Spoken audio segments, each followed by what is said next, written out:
गाँव गिरौद में जन्म लिए कि जंगल धुनी रामाइए, आई के भंडार में साहेब सत के खम्भा गड़ाइए।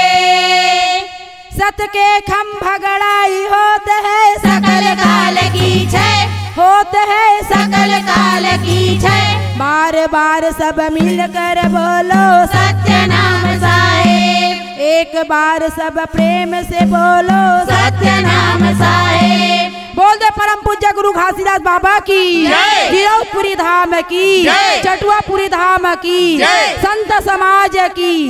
बोल दे परम पूज्य गुरु घासीदास बाबा की। ये माटी के काया, ये माटी के चोला, के दिन रही बे बता दे मोला।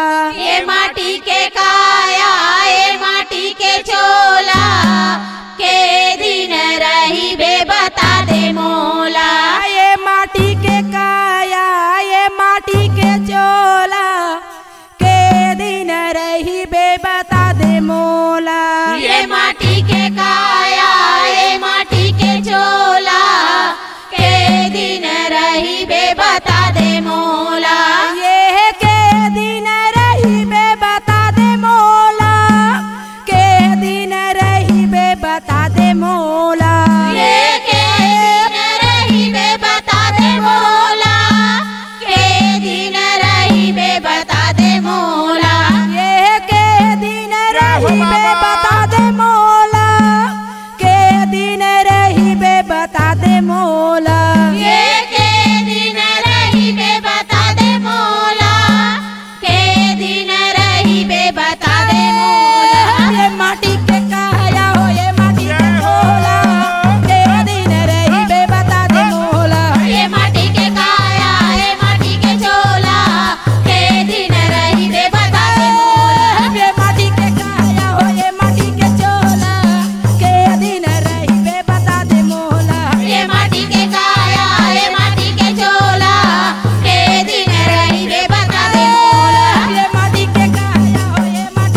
मोला ये के दिन रही बे बता दे मोला।